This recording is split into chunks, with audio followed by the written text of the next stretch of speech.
This is Beyond the Stand, a podcast exploring the evolving voices, values, and practices in music education. I'm your host, Jeremy Bryant, a high school popular music educator and Master of Music and Music Education candidate at Belmont University. This podcast is part of my personal and professional journey to answer one big question: how can we provide excellent, rigorous, and relevant music education through the lens of popular music? In each episode, I speak with educators, students, and leaders who are shaping what music education looks like today and what it can be tomorrow. Whether you're rooted in traditional ensembles, teaching modern band, or somewhere in between, you're invited to this conversation. Let's get started.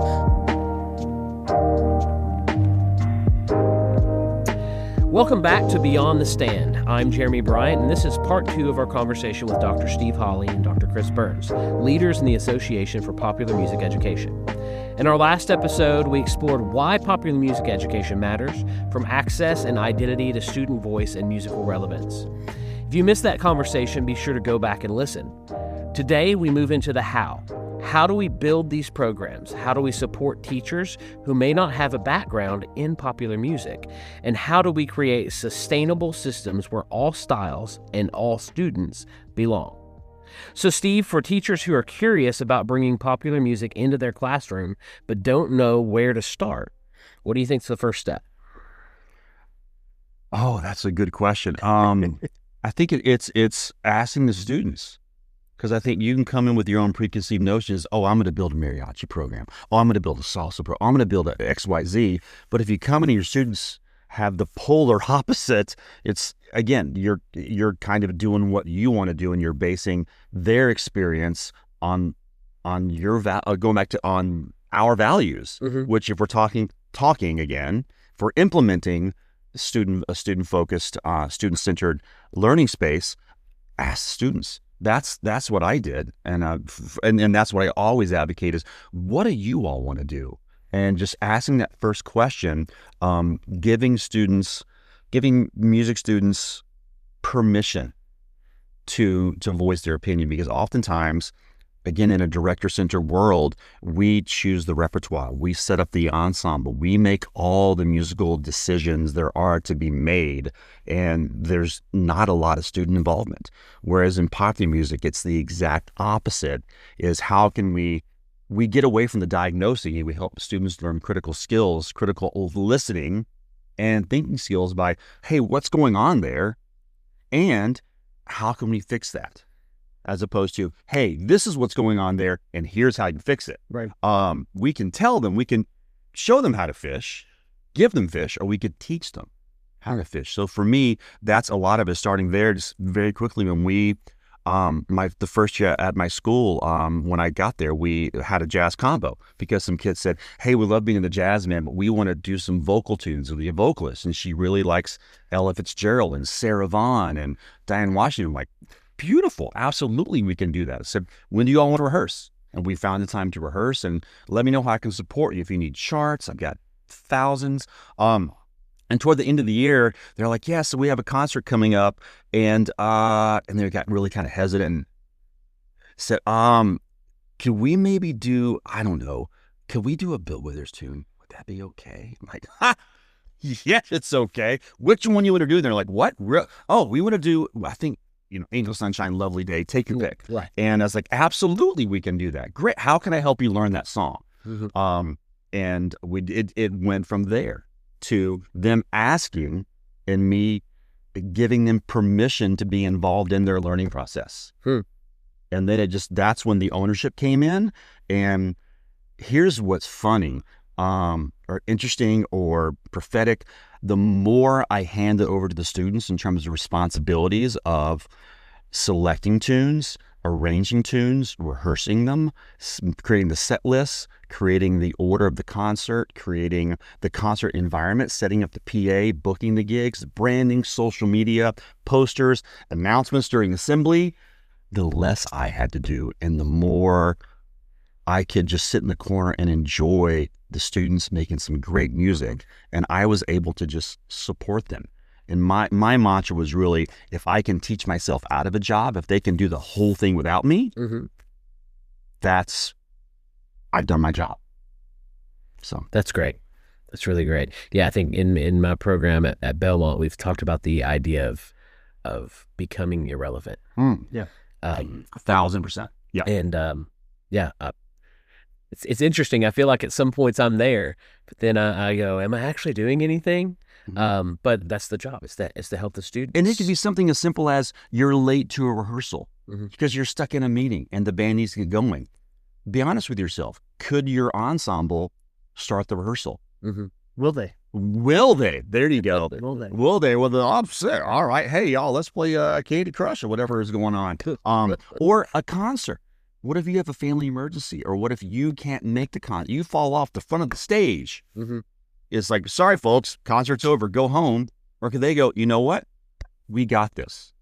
We got this because Mr. Bryant or Dr. Burns has given us ownership, and this is our band. And we know exactly what to do. We know the order. Let's count the songs off. Let's go. That's awesome. I think it's very important. Yes to all of that. And I think it's very important that you don't expect that on day one. Absolutely. Oh my God. I can't stress enough. It took years to get to this point. I can't stress enough how day one, day 365, day 792, that doesn't happen. No. It is extremely important that teachers understand that going from teacher to facilitator takes a long time, and it takes baby steps. In the elementary classroom, by the time I was in year 7-ish, my 4th and 5th graders were autonomous. That's about how long it took me in high school. 7-ish years to get to autonomy, and not every day, but hey guys, here's what we're working on. Here's your centers. Let's do this. And they're learning, and I can be a facilitator who can then walk around and differentiate very specifically to each student. Kindergarten never happened. And I love kindergarten's my favorite grade. Part of it is I didn't want to give up the reins on that one, but also the kids don't know what they don't know. So if you don't build that foundation starting in kindergarten, 4th grade is never going to get there.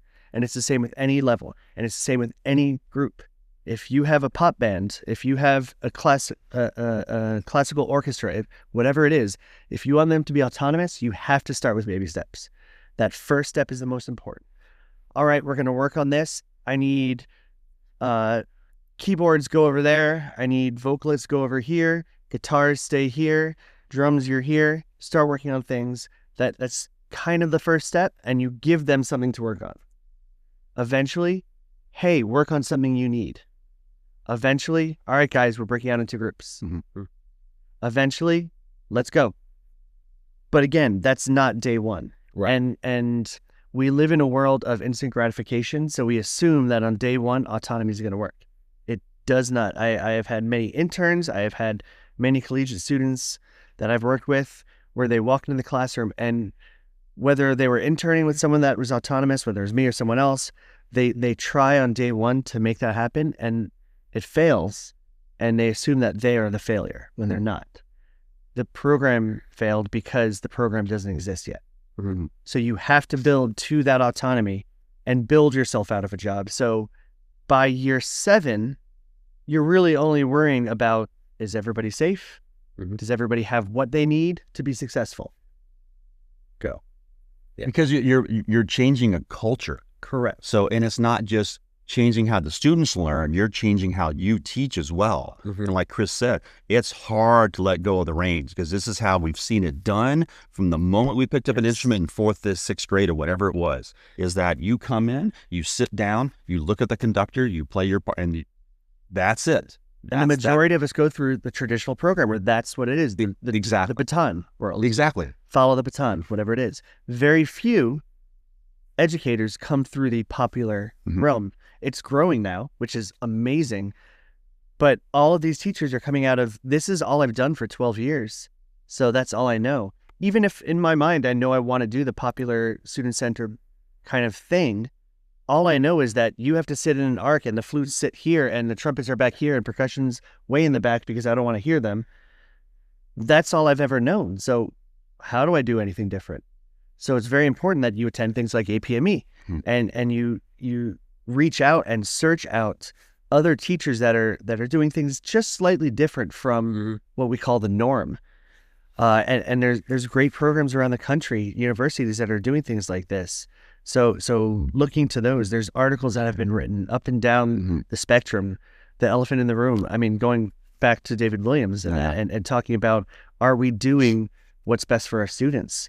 So the facilitator aspect of it is not a day one thing. And it's not something that comes naturally to us because we've never really seen that. If you have, you're very lucky, and you're one of the few. And just to get into more of the how, what that might look like, for me, it was very simple because when I first came into my job, again, it wasn't day one. Here's what, hey, facilitate. We're going to figure this all out together. Day one, I chose the tunes. I was in front of the band. I was counting the songs off. I was making all the musical decisions. Even though I knew differently, being a professional musician in jazz and popular and just whatever the phone rang, I would take the gig. But now that I was in front of a band, I put my band director hat on, and it's me. I'm God, basically. I'm making all the decisions here, and it's because that's what I knew. And very quickly, what I did was I started to just do little things like, "Hey, drummer, can you count the song off?" And just give them, hey, guitar player, what do you think you should do? What kind of tone would you want to use here? Do you want to do shanks or pads? Do you want to do an open chord or a bar chord? Little, very simple things like that. Trumpets, do you want to use an alternate fingering for that? For that E natural. Little things like that, and just from there, it just absolutely snowballed to where, again, you're just putting more responsibility and more. Creating more guiding questions for the students. Yeah, so since we're kind of on that path and talking about things like curriculum, so we're talking about methods of instruction in the modern band class. So, I mean, is it just chord charts and covers, or what more is involved in what different things have you seen in the modern music classroom? Steve, do you know of any method books? I don't know if it's a method, but I mean, so one thing that I did is because I wrote a book several years ago called Coaching a Popular Music Ensemble. Read that. And what it is, and it's effectively, I wouldn't call it a method book. I think it's a way of doing things. It was my way of doing things from hours and years of pulling my hair out of just doing things wrong, going, oh, that didn't work. How can I change that or do this? So it was really using all my experiences of just messing things up and saying, hey, folks, here's how I did it. Here's one way. Yeah, that's the important. It's not the absolute way. It's not the Wharf or the Kadai or it's a way of doing it. Pick and choose what might work for you. So Ignite, and again, it was just based on my experiences of being a popular musician and I keep saying popular. I was just a musician. I know that we're talking mainly about popular music, but yeah, just being a professional musician, growing up the son of a band director in that environment, and just here's how I wrestled with that in the classroom, and here's what those rehearsals looked like down from the 30,000 foot view to the 3-inch view, from the macro to the micro. And I think it's really important that Steve mentioned this. It's a way. Right. Because in the student-centered environment, in the popular music environment that we have right now, none of our students are the same. It's not any different in the traditional ways either. I think just with the traditional ways, we do it because that's what we're taught. But if you lead a traditional band, chorus, orchestra program in a way that benefits your students, I think you'll find growth and some great possibilities through that. But again, we're talking about popular music kind of here. So Steve's book is incredible. I 100% recommend you read it. You subscribe to the information in there. For those of you who don't see, I'm sliding a $20 bill across the table right now. Only half of it. He's giving me the other half, making sure I don't finish. But there are other ways. And again, we had this same conversation yesterday that method books are dangerous because that's a way to do it. And some people look at a method book and say, that's the way I'm going to do it. But you can't do that. A method book is just a method book, not the method book. So take Steve's book, but also look at things that Music Will has. Look at things that just other people are presenting on across the nation at any of the MEAs or APME or NAM or anything like that. How do you learn? What's the best way you learn? Because if you know how you learn, you're going to be able to teach that way as well. It's very important that you know that I'm not a visual learner, so I'm not going to focus on visual aspects a lot because I know that doesn't help me. How do your students learn? Are they oral learners, visual learners? Do they learn better with charts, or do they learn better when you just play the music? Mm-hmm. Finding those ways, and it doesn't really help the beginning teacher because I'm basically saying just do it. But finding the way that your students learn best is gonna help you succeed, mm-hmm. and not rip your hair out. Because again, at the beginning, I said, all right, here's what we're playing. No, you're playing drums. No, you're singing. No, we're doing it in this key. And I knew that was wrong. As a drummer, as a guitarist who has played in front of live crowds for a long time, I change the key all the time. I can't sing in that key, right? I changed the way the chords are played on the guitar because I don't like the way they feel in my hand versus the way that it's actually done. Why am I telling the kids how to do it this specific way? No, you have to do it the way the song is. I encourage my students now to arrange it differently. We learn a song, and it's usually a song they want to do. I'll kind of guide them sometimes, especially the younger ones. And then I'll say, this just doesn't feel like you're having fun. Let's change it up. Drummer, change the beat a little bit. Give me something funky. Bass, change it up. Maybe let's try something short. What do you think? Guitarist, give me anything. Give me something. And then that song, it's still that song, but now it's slightly different. Now it's an arrangement of that song that the students kind of made. And I'm not telling them, I'm not saying, all right, drummer, on 2 and 4, you're going to hit loud. On the end of 1, you're going to give a ghost note. No, drummer, play something funky. Mm-hmm.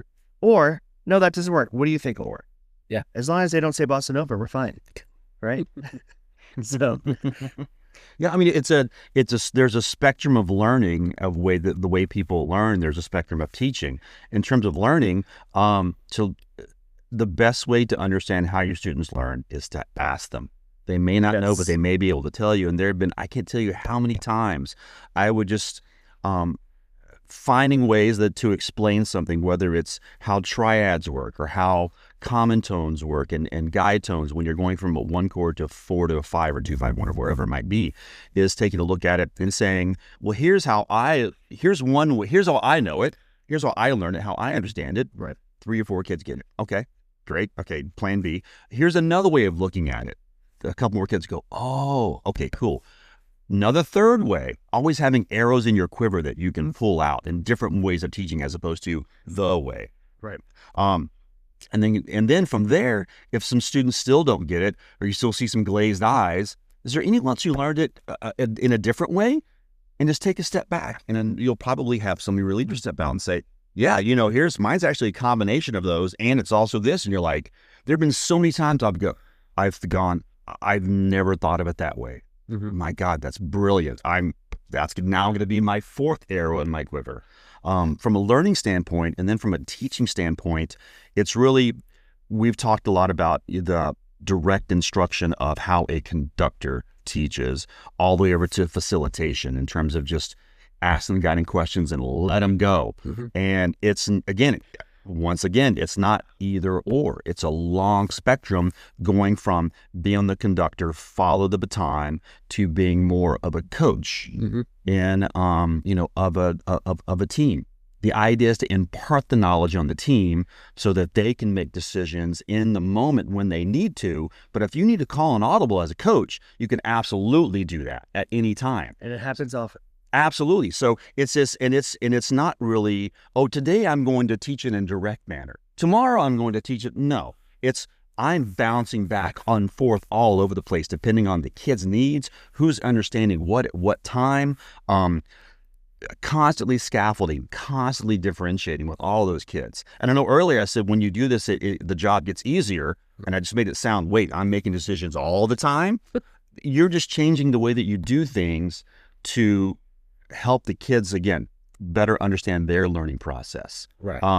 But that, for me, that was actually part of the part of the creativity Yes. of my teaching practice, of my pedagogy, is being able to flip on a dime and work with a student who I just look at them and they go, yeah, got it. It's this, it's this. And looking at someone else and I just get the glazed deer in the headlights look, and everything in between as well. Right. So there's that learning spectrum and a teaching spectrum, and it's never one or the other. It's constantly bouncing back and forth to what benefits the student and the overall musical experience of the class. So in this kind of environment, how are you approaching, or how does one approach musical literacy, things like theory, ear training, or critical listening? You got to go there, huh? Okay. Chris, I'm taking a drink call. Okay. So I got, my heart's beating fast. Yes, and we're going to start with that. Yes, and I do not ask my students to read music in this setting. Okay. We do talk about theory. Right. We 100% talk about theory. Because we're talking about chord changes, we're talking about what chords fit over certain things. We also talk about chord substitution sometimes, because if we want to arrange a song a slightly different way and we want something to maybe be a little funkier, a little bluesier, you have to change things around. But I do not put music in front of the kids and say, all right, here's what we're playing. Okay. Because I'm trying to prepare them for all right, we have a gig, you don't have music. Mm-hmm. Now, all that to say, I encourage my kids to make sure that if they are in a setting with traditional band, chorus, orchestra, they're also still learning reading music. I encourage my kids to learn how to read music, and especially my very, very, very beginners, I'm teaching them about the staff. I'm teaching them where the notes are. I'm not going deep into sight reading or music theory in that sense, but I want them to be able to recognize that's a C, that's a D, and this is a C chord, that's a G chord, here's a minor chord. But I am not heavy hitting on the theory. I am lucky in that my older students are usually in a band, chorus, or orchestra class, because that's just kind of how it worked, where I said that my program is helping build these programs.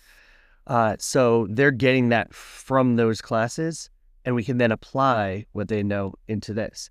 And what I found, which is super fun, is when I bring something up and I say, try a minor two there, and they know what that is, they're kind of excited because they're like, oh, I get to use this in this setting.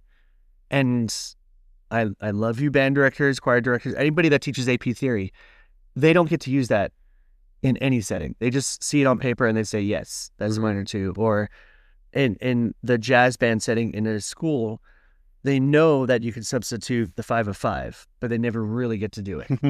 Right? I've been told a 5 of 5 works. I've seen it in the music I've read, but I've never used it in practice. So when I get to my older students and we do things like that, it's really fun.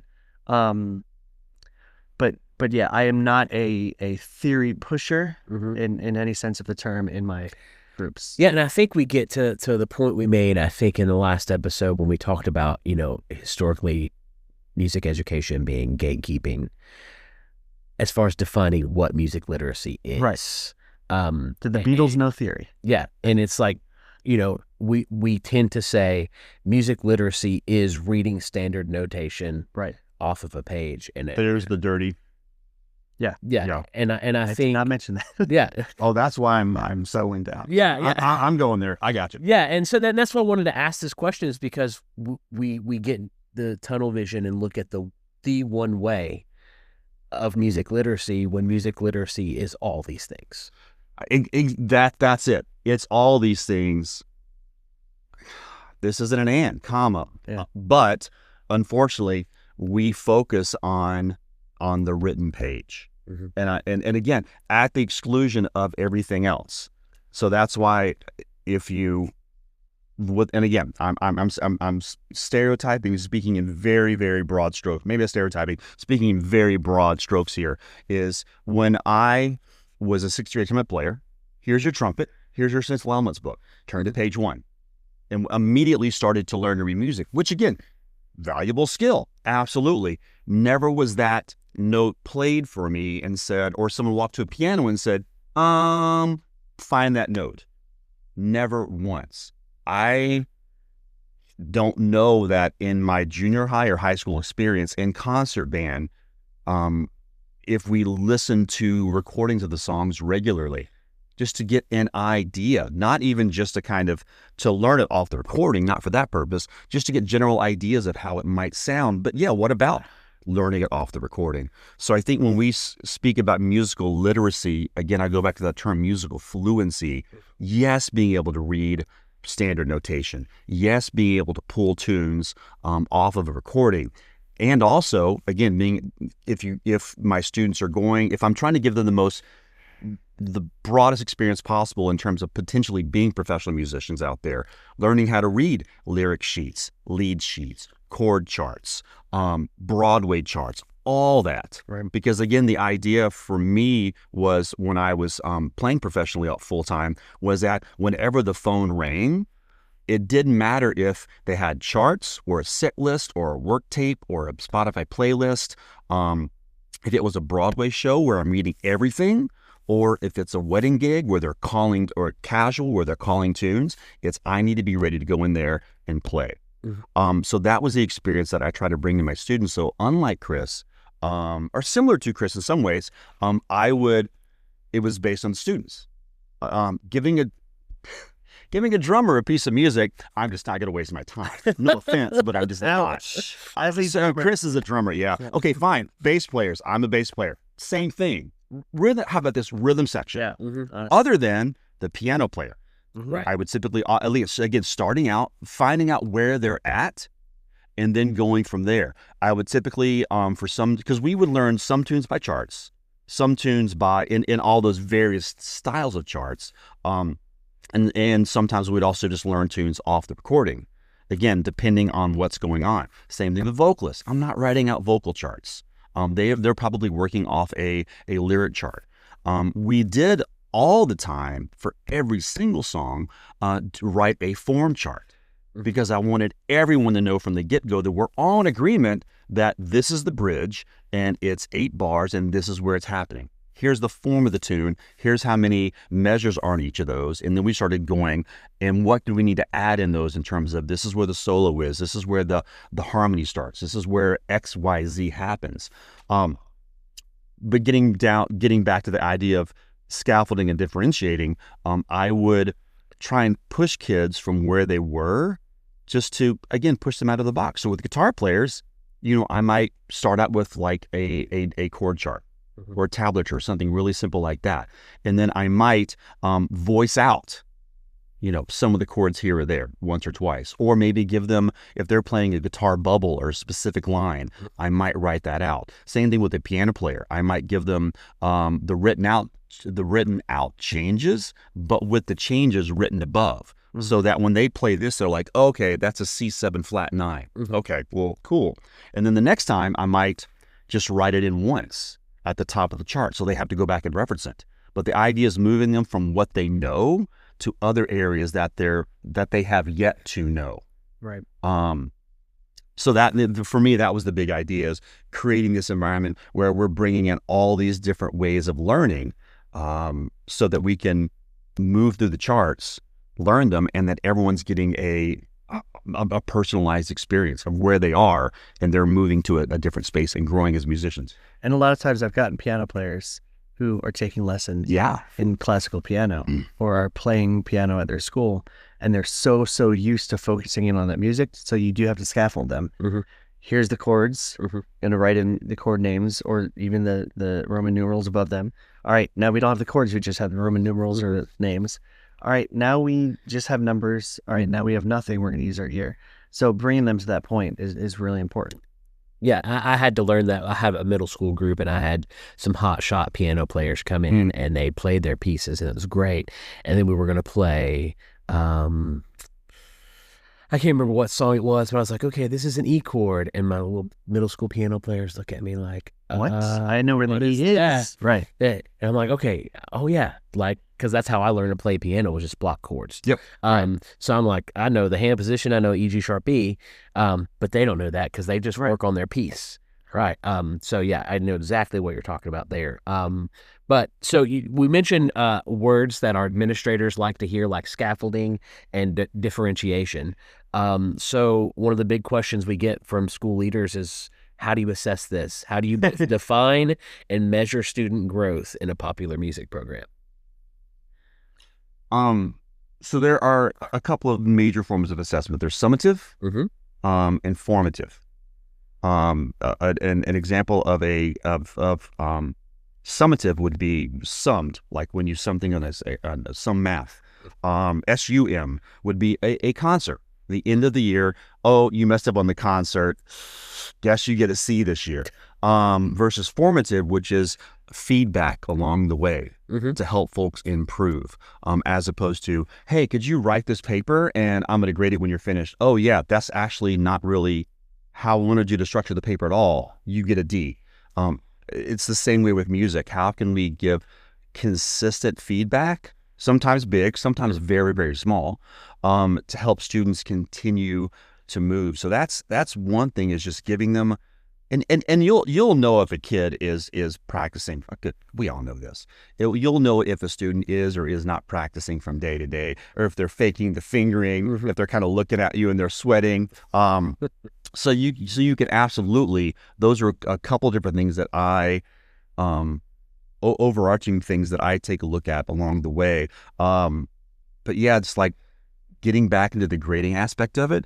The never done things like quizzes or anything like that. It's just day to day kind of making mental notes to myself, who's doing what where. And also it allows me to walk around the room and engage with each kid individually, whether it's there's 16 in the room or 60 in the room, and just check in and say, hey, how are you doing? Oh, hey, I noticed, hey, you don't have the right chart pulled up. What's going on here? Little things like that. And also from, we talk a lot about SEL, making sure the kids are okay. Right. So those are we can certainly get more into the minutia of what that looks like on a daily basis. Absolutely. But Chris, thoughts? Yeah, definitely. And I'm coming from a different perspective, because my everyday job is I support the entire district for the arts, for music, dance, visual art, theater. So in that role, the district wants some form of assessment, right? I am not a proponent of assessment whatsoever, but it is what it is. It has to be done. So part of my job is making sure that administrators know what growth and positive outcomes look like in a classroom. So for something like a popular music classroom, but also any music classroom, it's letting the administrators know that there may be cacophony. You may walk in and not see a bunch of kids in cemetery rows sitting at their desks. And that's okay. Come back in a week and see what they've done. Right. Is there a change in a positive way or a negative way? Is the program growing or shrinking? Right. Are the students performing and showing joy through music? Are the students performing and performing and performing and performing, or is it just one performance done? I never would in a million years just have one performance and say, that's it, we're done. Because you don't learn anything. That is a performance. Have a performance right at the beginning, middle, end, as many in between as you want. But you need, for yourself, you need to know that there's some growth happening. The students need to know that there's growth happening. And so when it comes to assessments, and like my district's Marzano, and there's other different assessment tools out there that the districts use across the country, but you're looking for those things that are attainable. You're looking for goals and goal-oriented kind of lessons, which looks very different in very different areas. But you're also looking at tangible objects, which is difficult in the arts, because especially in performing arts. Because you're looking for artifacts. Right. Yeah. We're performative. So what is that artifact? That artifact might be, now the student can tell you or write down what the music is about, how they felt playing the music, what the changes are, what they would have done differently. Essentially, journaling is very, very helpful in that sense. But it's really important that we as educators help to also teach our administrators what growth looks like in our classrooms. I think something Chris said, well, everything Chris said is extremely important. But one thing in particular is the fall, the winter, the spring concert. 1, 2, 3. We're going to play these 3 or 4 tunes, and we're going to work on for the next several months for this one experience. And if something happens, like for you all who are listening to podcasts, the power just went out here. And so we have to be flexible and kind of figure out, well, what needs to happen.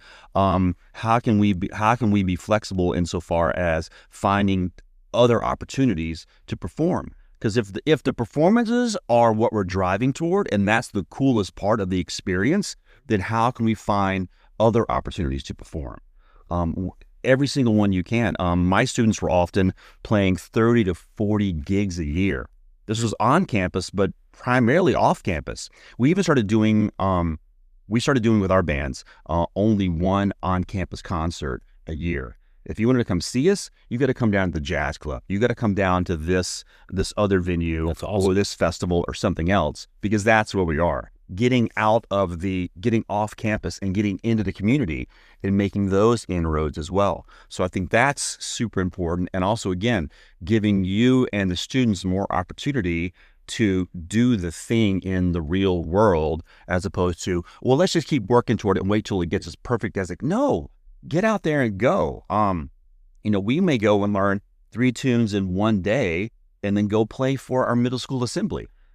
They're not going to care if you're playing wrong notes or the harmony wasn't spot on, or if you missed the bridge. They're just going to be dancing, losing their minds. And that's the kind of exciting feedback, exciting, non-judgmental feedback. Right. I think the students are going to be craving, because that's why they're getting into this, for a lot of folks, is to be those stars, is to get up on stage and go, wow, how can I do that? So I think that's certainly one thing to look at, is how can you have more of those performances? And Chris certainly spoke more eloquently about the goals, whereas mine was really just more of a feel from day to day. And that's the passion point. Yeah, exactly. And certain things that I would do to maybe judge is that, again, going back to horn players, I always wrote charts for them, because why? They're horn players, and that's what they've learned from day one. But the idea is to get them to either off the charts, and that may be, if we're doing an easy, say, Stax tune or Memphis Horns tune, where they're just going, bop, bida, berry, da, way da, 4 chord, da, do da. I just have the chord changes, and then the common tones and the chord tones that they could go to, and have those written out and say, hey, you all pick a note. Need those notes. The 1, 3, 5, 7. Here's how these typically lead, but I don't really care. Just go from one note to another or not. Giving them the option to create. And then also what I would do is sometimes just with their charts, if they're standing up and they have their music stand in their face, I would just put it down, make it more difficult for them to read. And then maybe the next day I put it off the side. And then the next day I might put it on the floor. And then the next day we might put it behind them. So they could turn around and reference, oh, my first note is, okay, D. Okay, cool. And again, try to get them off book, try to get them off chart. That's more that music literacy piece too. And everything overlaps, everything ties together. All right, so as we wrap up, just right quick, let's talk about what APME has to offer. Absolutely. Because I just found out about this organization this year, and for teachers that are looking to take that leap, but they're interested in popular music, and they just haven't quite made that leap yet. Let's talk about APME and what you guys have to offer. Absolutely. I've enjoyed the conference so much so far. I'm so glad that you made the drive down. So the organization, the Association for Popular Music Education, I became involved when they came to Denver in 2017, I believe. Before that, I was an island. I knew a handful of other people, and oddly enough, they were mostly in Tennessee because of the culture of music here in Memphis and throughout Tennessee. Right. So when I was doing it, when I had a question, I would call my friend Tom in Memphis, or Paul in Memphis, or Michael in Memphis, or Matt in Memphis. And there was one other guy that I knew on the West Coast who was doing it. And said, okay, well, I'll figure this out. And that kind of ties into my experiences in the book as well, about just learning how to create my practice, how to craft my practice. So a former student of mine was actually running the songwriting program at CU Denver, said, hey, you should check out this organization. So when checked them out, said, would love to throw my hat in and get involved. They said, so as in a lot of situations, when you raise your hand, they're like, great, you want to be on the leadership team or on a committee or this or that. So after a couple of years, I became secretary of the organization, really learned the ins and outs, then was nominated to be vice president and now president. But the whole idea for the organization is really, our hashtag is find your people. Just creating community, creating a network of folks that we can lean on. None of us, whether we're in popular, choral, orchestral, barbershop, salsa, none of this in music education. We have to lean on each other to improve our practice and just frankly to get through the day a lot of times. So what the organization does is we have multiple conferences each year based on our mission of expanding pop music education in the classroom and beyond, into the community, bringing the classroom into the community, and perhaps more importantly, the community into the classroom. So it's a two-way street, getting out of ourselves, getting out of our paradigms and out of our traditions and getting out into the real world and saying, what are the experiences of the gigging professional musician can we bring into the classroom to make the students' experience, their learning process, richer, is what it comes down to. So that's really what it is. So we have multiple presentations here in Memphis this week over 3 days on everything from research and scholarly practice to here's how you assess, and here's how you run a band, and oh, you've never done this, here's how you write or arrange charts. And we also have several guest artists coming in to speak on that as well. Our conference next year is going to be our North American conference is going to be in Miami next year. I certainly encourage you all to check us out. We're at popularmusiceducation.org.